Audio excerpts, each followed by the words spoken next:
Hello बच्चों, let's read the question. There are some deposit of nitrates and phosphate in the earth's crust. Nitrates are more soluble in water. Nitrates are difficult to reduce under laboratory condition, but microbes do it easily.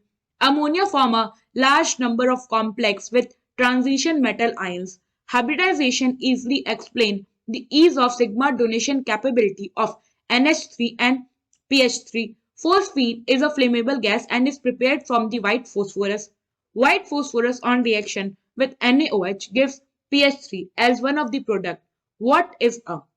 Option A, dimerization reaction. Option B, disproportionation reaction. Option C, condensation reaction. And option D, precipitation reaction. So question में क्या कह रहा है, हमें पहले एक paragraph given है, उसके बाद क्वेश्चन में पूछ रहा है कि जब व्हाइट फोस्फोरस को हम रिएक्ट कराते हैं NaOH यानी कि सोडियम हाइड्रोक्साइड के साथ, तो हमें PH3 मिलता है as one of the product. हमें बताना है कि ये किस टाइप का रिएक्शन है. तो हम एक बार पैराग्राफ को भी देख लें. तो यहाँ क्या कह रहा है कि अर्थ क्रस्ट में कुछ डिपोजिट होता है नाइट्रेट और फोस्फेट का. इसके साथ ही साथ जो नाइट्रेट है ये वाटर में सॉल्यूबल होता है, कंपैरेटिवली ज्यादा सॉल्यूबल होता है. नाइट्रेट्स जो है, अगर हम इन्हें लेबोरेटरी कंडीशन में रिड्यूस करना चाहें तो काफी प्रॉब्लम फेस करना पड़ता है, काफी डिफिकल्ट प्रोसेस है. बट वही जो माइक्रोब्स हैं काफी इजीली इस प्रोसेस को कर देते हैं. इसके साथ ही साथ जो अमोनिया यानी कि जो NH3 है, ये ट्रांजिशन मेटल के साथ कई डिफरेंट तरह के कॉम्प्लेक्सेस फॉर्म करता है. और हमें क्या कह रहा है कि जो हाइब्रिडाइजेशन है ये इजिली एक्सप्लेन कर देता है सिग्मा डोनेशन कैपेबिलिटी की अमोनिया और फोस्फीन की.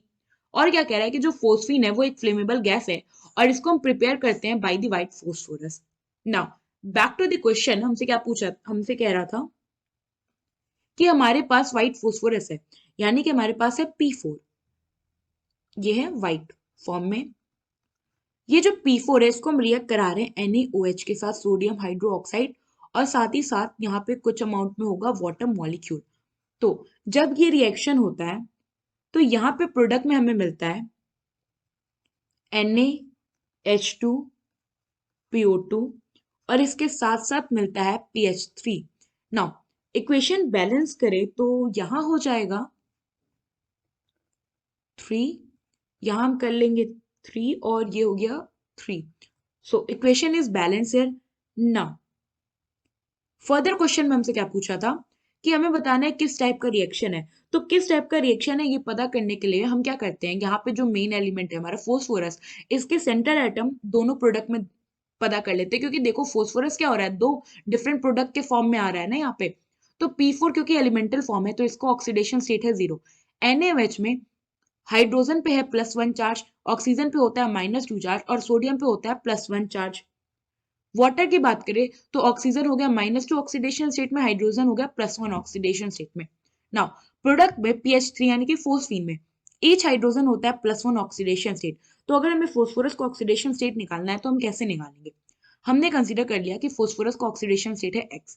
Now X +1 is equal to 0, क्योंकि ये क्या एक न्यूट्रल कंपाउंड है. यहाँ हमने क्या किया, आप कह सकते हो हमने यहाँ पे बेसिकली चार्ज बैलेंस आउट कर लिया. तो यहाँ पे X आ गया -1. सी लेकिन क्योंकि यहाँ पे सिर्फ एक हाइड्रोजन नहीं है, 3 हाइड्रोजन है, तो ओवरऑल अगर आप देखोगे फोस्फोरस पे चार्ज तो ये हो जाएगा 3 × 1 इज इक्वल टू 0. तो X यहाँ पे आ जाएगा -3, यानी कि फोस्फीन में फोस्फोरस पे होता है -3 oxidation state. Now in case of NaH2PO2 each oxygen पे होता है -2 ऑक्सीजन चार्ज, ईच हाइड्रोजन पे होता है +1 ऑक्सीडेशन स्टेट एंड सोडियम पे होता है +1 ऑक्सीडेशन स्टेट.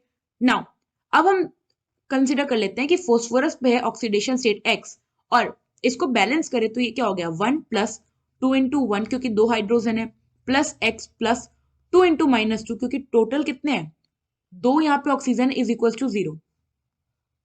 नाउ यहां से जब सॉल्व करोगे तो x की वैल्यू क्या आएगी, ये आ जाएगा आपका +1, यानी कि यहाँ जो फोस्फोरस है ये है +1 ऑक्सीडेशन स्टेट में. नाउ क्वेश्चन में आपको क्या देखने को मिला, सॉरी इस रिएक्शन में आपको क्या देखने को मिला कि पहले जो रिएक्शन में फोस्फोरस था ये P4 0 ऑक्सीडेशन स्टेट में है. हम इसे ऐसे कर लेते हैं. फर्स्ट प्रोडक्ट की बात करें अगर, विच हमने इसको कंसीडर कर लिया, ये फर्स्ट प्रोडक्ट है, ये सेकंड प्रोडक्ट. फर्स्ट प्रोडक्ट में जो फोस्फोरस था ये 0 ऑक्सीडेशन स्टेट से +1 ऑक्सीडेशन स्टेट पे गया है, यानी कि इसका ऑक्सीडेशन स्टेट जो है वो इंक्रीज हुआ। इट मींस कि इसका इस केस में ऑक्सीडेशन हो रहा है। वेयर एज अगर हम सेकंड प्रोडक्ट देखें विच इज पीएच थ्री में जो फोस्फोरस है जीरो से कहाँ आया, जीरो ऑक्सीडेशन स्टेट से ये आया है -3 ऑक्सीडेशन स्टेट में। तो यहाँ पे ऑक्सीडेशन स्टेट डिक्रीज हुआ। इट मींस इस केस में फोस्फोरस का हुआ रिडक्शन। तो अगर आप देखो तो यहाँ पे क्या हो रहा है, सेम जो हमारा ये फोस्फोरस है, सेम एलिमेंट या एटम, इसका क्या हो रहा है, ऑक्सीडेशन भी हो रहा है और रिडक्शन भी हो रहा है। तो ऐसा रिएक्शन जिसमें सेम एटम ऑक्सीडाइज भी हो और रिड्यूस भी हो, तो ऐसे रिएक्शन को हम कहते हैं disproportionation reaction. So the reaction in which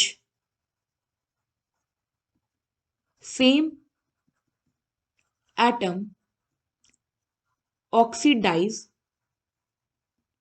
as well as reduces is called disproportionation reaction.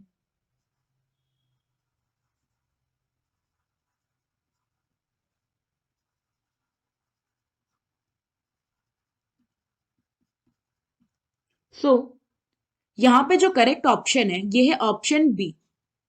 I hope आपको ये क्वेश्चन समझ आया होगा। Thank you.